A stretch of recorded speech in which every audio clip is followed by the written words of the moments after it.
కర్ణాటకలో ఓ వంతెన కుప్పకూలింది. ఉత్తర కన్నడ జిల్లాలోని కార్వార్ సమీపంలో కాళీ నదిపై 40 ఏళ్ల క్రితం కర్ణాటక గోవాను కలుపుతూ వంతెన నిర్మించారు. అయితే బుధవారం తెల్లవారుజామున వంతెన కుప్పకూలింది. వంతెన కూలిన సమయంలో ఓ ట్యాంకర్ నదిలో పడిపోయింది.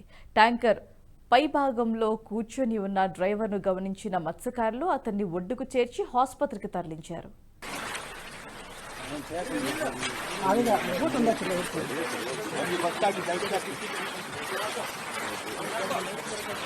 ಮಾಡ್ರ ಜಾಕೆಟ್ ಮಾಡಿ ಗಿಡ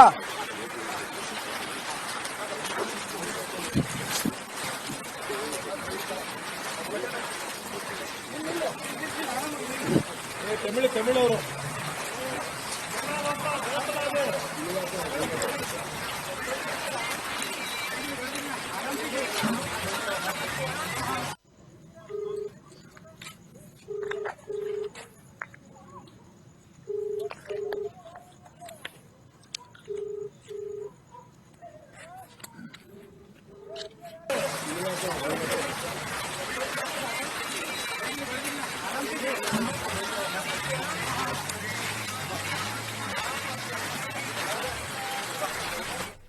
ఈ వీడియో మీకు నచ్చినట్టయితే లైక్ చేయండి, 10 మందికి షేర్ చేయండి. అలాగే కామెంట్ల రూపంలో మీ అభిప్రాయాలను మాతో పంచుకోండి. Nationalist hub group of channels ను సబ్స్క్రైబ్ చేసుకుని తెలుగునాట జాతీయవాద జర్నలిజాన్ని ప్రోత్సహించండి. ఈ వీడియో కింద ఉన్న బెల్ ఐకాన్ పై క్లిక్ చేయడం మర్చిపోవద్దు.